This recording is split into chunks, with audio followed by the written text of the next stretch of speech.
You're sure you're okay with this? Sarah, my cousin, whispers as she slides into the pew beside me. I'm fine, I say, though my voice is tighter than I intend. My eyes keep drifting forward past the flowers and soft music to Emily. She's standing at the altar, veil lifted, eyes scanning the crowd like she's searching for something or someone. When her gaze locks on mine, it's only for a second. But it feels like a knife and a kiss at the same time. Sarah follows my stare. You could have stayed home, you know. I told Daniel I'd be here. My fingers drum against my knee, restless. It's his wedding day. Right, she says, but her tone suggests she doesn't believe that's the only reason the ceremony moves. In slow motion, I watch Daniel smile down at her. The same smile he's worn since we were kids, confident, certain. He holds her hands as the vows are read. Do you take this man? The officiant begins. I do, Emily says. Her voice is steady, but I know her well enough to hear the slight catch in it. Daniel says his vows with the ease of someone who's never doubted himself. You may kiss the bride. He does. The crowd applauds. My hands stay. And my lap clenching tighter. When it's over, people stand and start moving toward the reception hall. I try to blend into the stream of guests, but a familiar voice stops me. Leaving already? I turn. Emily's there, bouquet in hand, aglow. On her face that doesn't match the tension in her eyes. Just heading to the reception, I say. Her lips curve slightly. You sat way in the back. I didn't want to be in the way. You wouldn't have been. Her eyes flicker to the guests around us, then back to me. You look different. Different. How older, tired, like you've been thinking too much? I always think too much. She steps closer, enough that the faint scent of her perfume cuts through the smell of champagne and roses. You didn't call after I told you. There wasn't anything to say. You could have said something. What would that have changed? I ask, keeping my voice low. Her gaze searches mine. Maybe nothing. She hesitates, fingers brushing against. My hand like a passing accident that lasts just a fraction too long. Maybe everything. Emily, don't, she says quickly, stepping back as a photographer passes. You'll make me cry, and I can't ruin these pictures. Watch her walk toward Daniel, who's laughing with friends. She slides her hand into his. He looks at her like she's the only woman in the world. The reception hall is alive with chatter, clinking glasses, and music. I find a seat near the edge where the shadows feel safer. Daniel comes over eventually. Grinning, you made it. Wouldn't miss it, I say. He claps me on the shoulder. I know things have been weird, but I'm glad you're here. Yeah, I answer, though my chest feels tight again. Emily appears at his side. I'm stealing him for a dance, she tells me, taking Daniel's hand. I nod, watching them move to the floor. Her dress sways, catching the light. She's smiling at him, but every so often, she glances my way. Sarah returns, holding 2 glasses of champagne. You look like you're at a funeral, not a wedding. It feels like both, I mutter. She studies me, but doesn't press. Later, the music slows. Emily drifts toward me again. Daniel's talking to someone at the bar. Are you enjoying yourself? She asks, tilting her head. It's a beautiful wedding. Smile is small. You sound like you're reading off a card. Maybe I am. You always hide behind words, she says softly. But I know when you're lying, then you know I shouldn't be here. Maybe I shouldn't either, she murmurs, eyes locking on mine. Before I can respond, Daniel's voice calls her name. She straightens, turns, and walks toward him. The night winds down, guests leaving in pairs. I'm heading toward the exit when I feel a light touch on my arm. Don't disappear again, Emily says quietly. I wasn't planning to, she hesitates, then squeezes my hand quick, deliberate, before slipping away into the crowd, her white dress trailing behind her like a shadow I can't escape. Asterisk, the knock came just after midnight. I hesitated, staring at the door. No one visits me at this hour. When I opened it, Emily stood there, rain dripping from her hair, a thin coat clinging to her frame. Emily, my voice caught. What are you? I was in the neighborhood, she said, shivering in the middle of a storm. Ken? I come in. I stepped aside. Yeah, of course. She walked in slowly, eyes scanning the room as if she'd forgotten what it looked like. "You're soaked," I said, closing the door. "I didn't plan to walk in the rain. It just happened. You could have called." "Would you have picked up?" she asked, unbuttoning her coat. "Maybe." Grabbed a towel from the hall closet and handed it to her. "Probably." She smirked faintly. "You always did answer when it mattered." Her hands brushed mine as she took the towel. The touch was warm despite the cold air clinging to her. "Tea?" I asked. She nodded. Something hot would be perfect. In the kitchen, the kettle hissed. She stood in the doorway, leaning against the frame. "Your place hasn't changed much," she said. "I like it the way it is. Predictable." She smiled faintly. "Comfortable." I poured the tea into 2 mugs and set one in front of her at the small table. She wrapped her fingers around it, closing her eyes. I've missed this." "The tea." Her eyes opened, holding mine. "The way you make it." I sat across from her. "The steam curling between us? Why are you really here, Emily?" Her lips parted, but no words came out at first. Finally, she said, "I couldn't sleep. So you came to my apartment?" "I walked," she said softly. "I didn't even know where I was going until I ended up here." The silence stretched, broken only by the rain against the windows. "You shouldn't be here," I said. "Do you want me to leave?"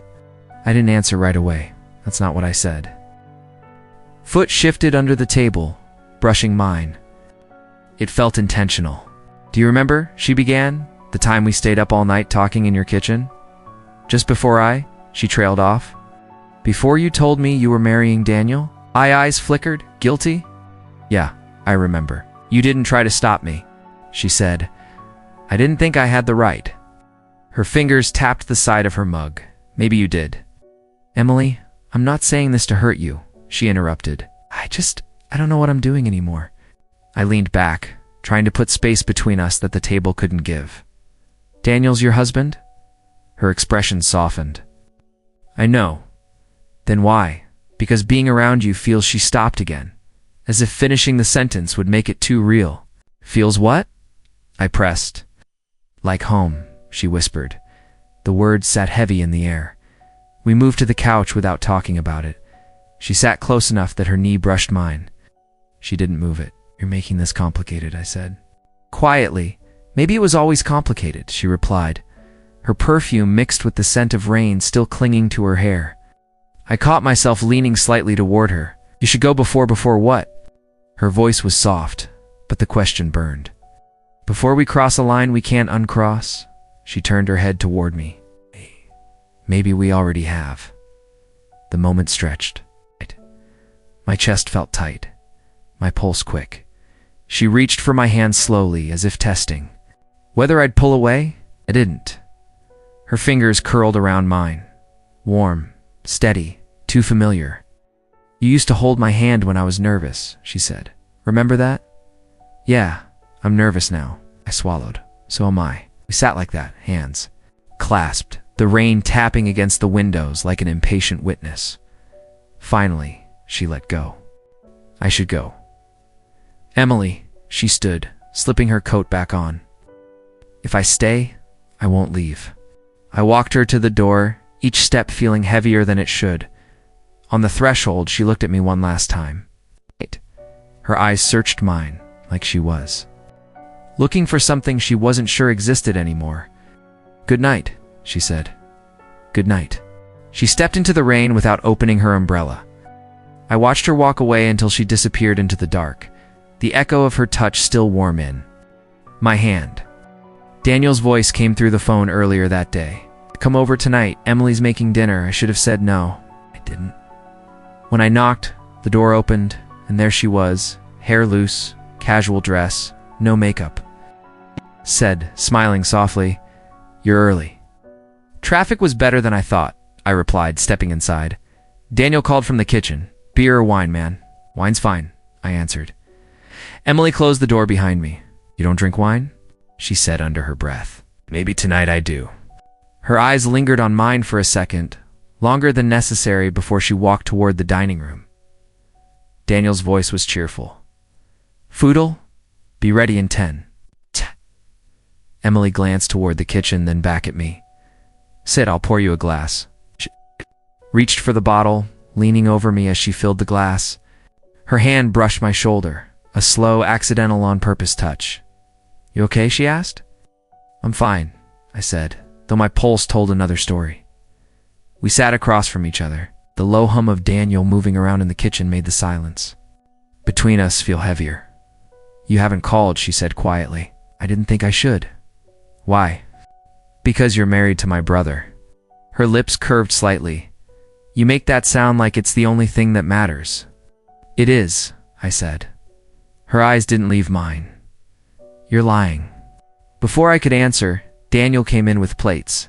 Hope you're hungry. We made small talk over dinner, work, family updates, the weather, all safe topics.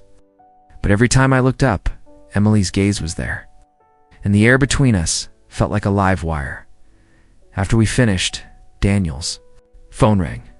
He glanced at the screen. Work call. Be right back. He stepped outside to take it.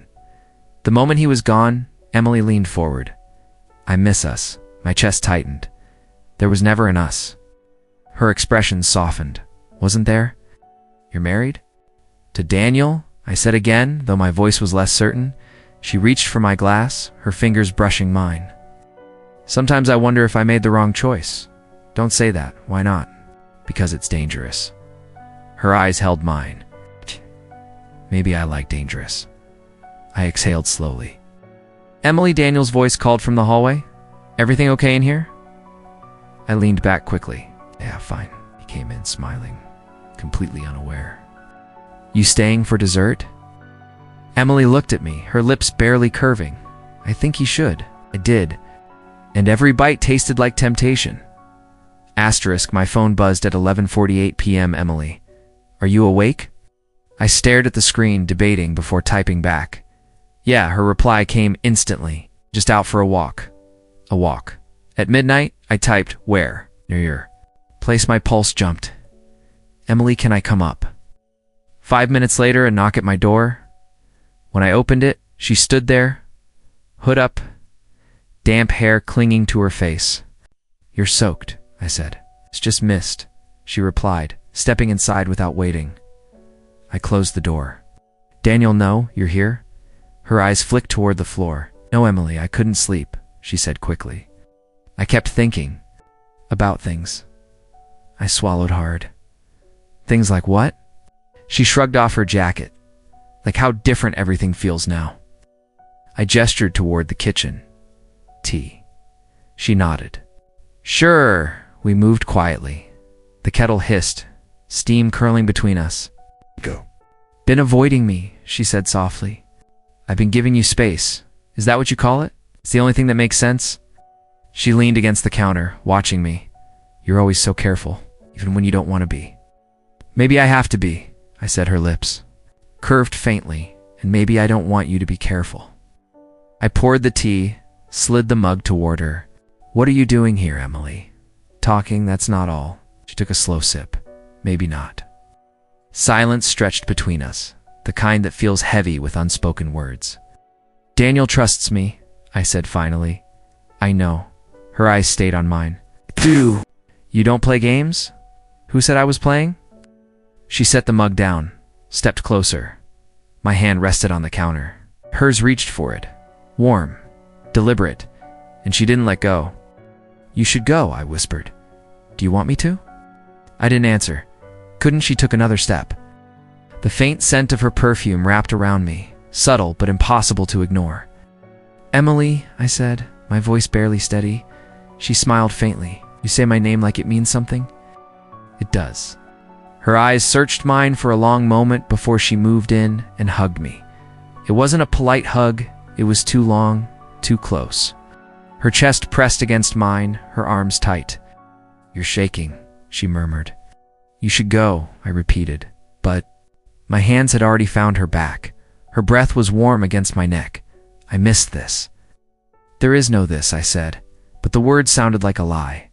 We stood there, frozen in the moment, till I forced myself to pull away. She didn't step back. Instead, she pressed her forehead to mine. Say my name, she whispered. Emily, her eyes closed briefly, like the sound was something she needed. Then she stepped back, grabbed her jacket, and walked to the door. Before she left, she turned once more. "You're not as careful as you think." The door clicked shut. I leaned against it, heart pounding. Knowing nothing about tonight was innocent. The backyard smelled like grilled steak in summer air. Laughter floated over the hum of voices. But all I saw was Emily. She was across the yard, head tilted back, laughing at something Ethan Blake had just said. His hand rested on the railing beside her, hers casually on his arm. I gripped my beer tighter. Daniel clapped me on the shoulder. "You good?" "Yeah," I lied. Ethan leaned closer to Emily, whispering something that made her laugh again, softer this time. But warmer. I looked away. Daniel wandered off to check the grill. I stayed rooted where I was, pretending to listen to my aunt's story about her garden. My ears kept catching Emily's laugh. When the crowd shifted, she brushed past me toward the house. I followed a few minutes later, telling myself I needed another drink. The hallway was quiet. She was waiting there, half in shadow. "You've been avoiding me all afternoon," she said.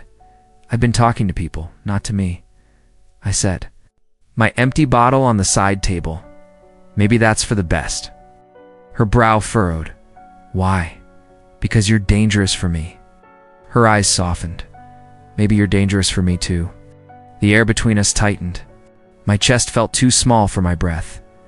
"You didn't seem too worried about danger a few minutes ago," I said, nodding toward the yard. She tilted her head. "Ethan? He's harmless. Didn't look that way. You jealous?" I laughed. "Without humor, don't flatter yourself." She stepped closer, her voice dropping. "You are." "I'm not." "You are," she said again, quieter this time, and I like it. "This isn't a game, Emily." Her gaze searched mine. "Then what is it?" I guess. Before I could answer, footsteps approached. Daniel appeared in the doorway, holding a plate of burgers. His eyes flicked between us. "Everything okay?" "Fine," Emily said quickly, stepping back. "Yeah," I added, but his eyes lingered on me for a beat too long. If he'd caught something, I didn't want him to see that asterisk. The knock came just after 9. When I opened the door, Emily stood there, clutching a paperback like it was proof she had a reason to be here. "I thought you might want this back," she said. I glanced at the book. "I lent you that a year ago."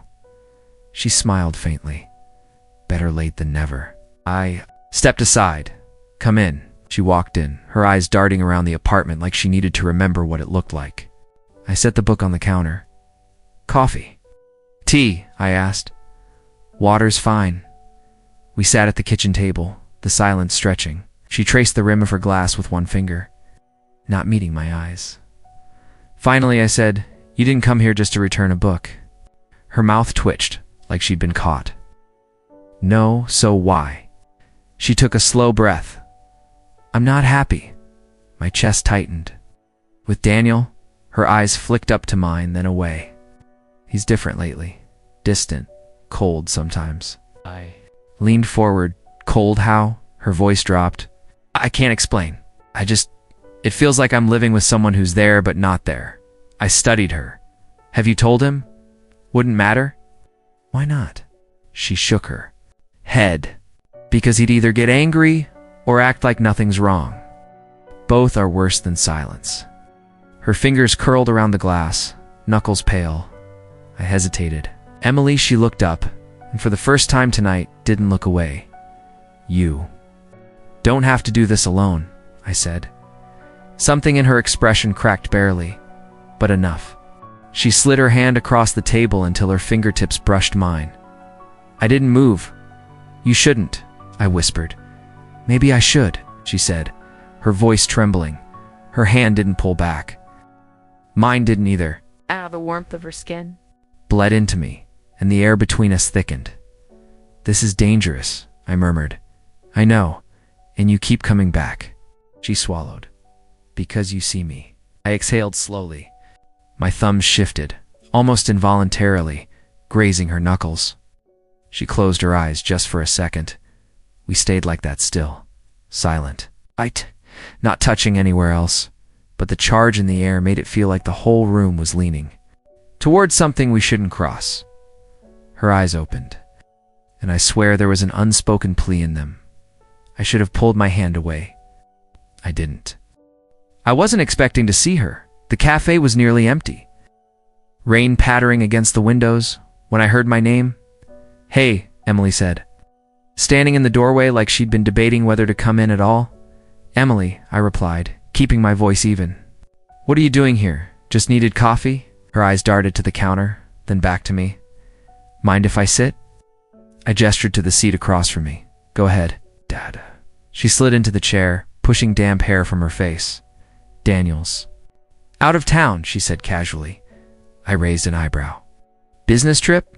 3 days?" She sipped her latte, eyes flicking over me like she was checking for signs of something I wasn't sure I had. "So, you accidentally ran into me?" I asked. A smile tugged at her lips. "Maybe not accidentally." My pulse ticked faster. "Emily, what?" "We're just having coffee. That's not all it is." Her gaze lingered on mine a moment too long. Maybe not. We finished our drinks with small talk that wasn't small at all, words circling. Closer and closer to the things we weren't supposed to say. By the time we left, the rain had stopped. She followed me back to my apartment without either of us suggesting it out loud. On the couch, we sat close enough that I could smell her perfume. "This is dangerous," I said quietly. She tilted her head. "You've mentioned that before." "'Cause it's true." Her smile was faint, almost sad. And yet here we are. I exhaled slowly. "Why are you doing this? Why are you letting me?" That one landed harder than I wanted to admit. Her knee brushed mine. Whether by accident or design, I couldn't tell. I didn't move. "You don't have to," I started. "I want to," she interrupted. Silence settled, heavy and loaded. Then she leaned in, resting her head on my shoulder like it was the most natural thing in the world. I didn't push her away. Her hair tickled my jaw, her breathing steady but a little too shallow. My hand hovered near hers on the couch cushion. Not touching, but close enough to feel the heat. "You're not making this easy," I murmured. "Neither are you," she whispered back. I turned my head just enough to see her face. Her eyes were darker now, her lips parting like she was about to say something or kiss me. The moment stretched. Every sound in the room fading but the beat of my own pulse, and then her phone buzzed on the coffee table.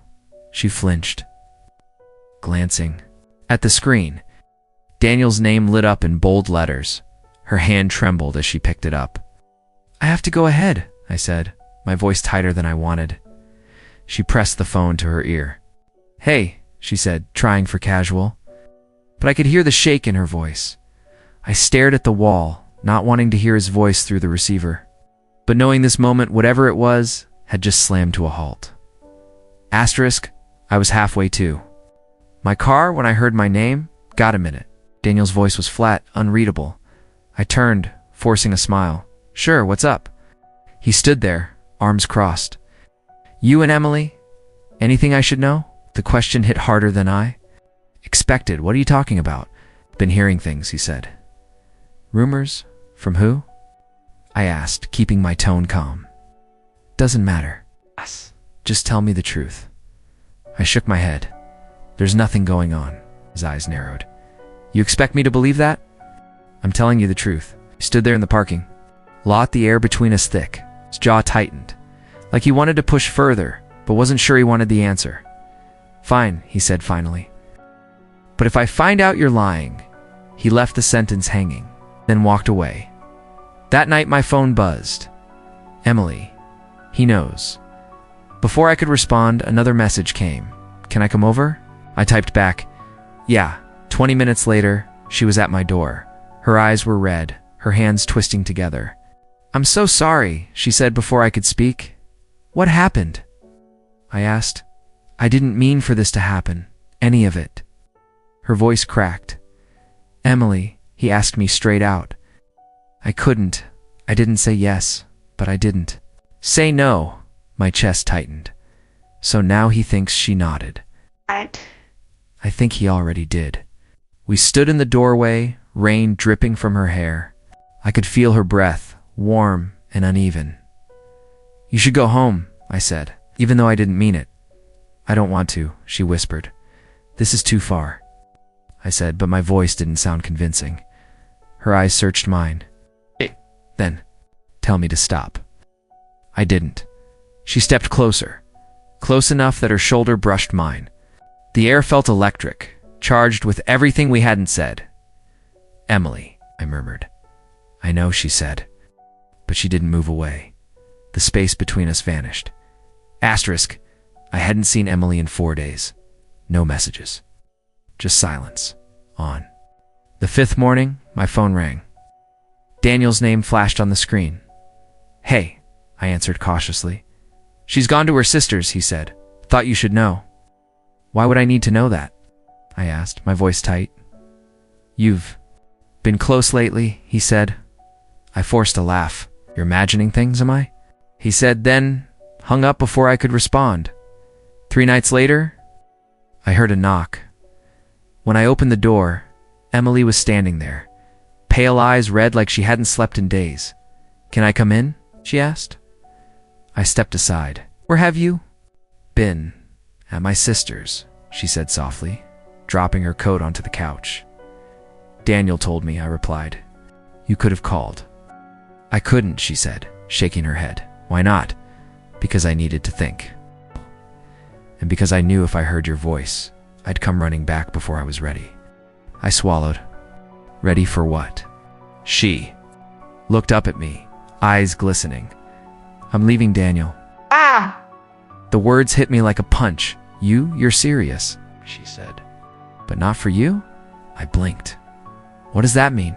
"Means you were Never's destination," she whispered. "You're a reminder of what?" Her voice broke, or of what I wanted once, before my marriage. Before I settled for less than I dreamed of, I took a step toward her. So it was just what? A placeholder, something to keep you going until you left him. "You were hope," she said, her lips trembling. "You made me feel alive again." "I can't give you what you want. I can't trade one cage for another." "That's not fair," I said, my voice sharper than I intended. "You came to me. You crossed every line with me. And now you're saying it was all just therapy?" She closed her eyes. "No, it was real, every moment, but it was never forever." I stepped back, feeling the weight of her words sink in. "Then why come here tonight?" "Because I needed to say goodbye. Not through a text, not with silence. To your face." And my chest felt tight. "So this is it," yes, she whispered. Her hand brushed mine, soft, fleeting, like she was memorizing. "The shape of it. You'll find someone who can stay, someone who doesn't need you as an escape." I wanted to say something, anything to make her change her mind, but the words wouldn't come. She reached for the doorknob, paused, looked back at me with a sadness I'll never forget. "I hope you don't hate me," she said. I shook my head slowly. "No, I just wish I'd never met you." Her lips quivered. Me too. And then she was gone. I stood there long after the door closed, the echo of her touch lingering like a ghost. My apartment felt colder, emptier, like she'd taken the air with her.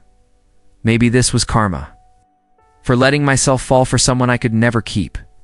For thinking I could rewrite the ending of a story that was already doomed, I sank onto the couch, staring at the door, waiting for a knock I knew would never come.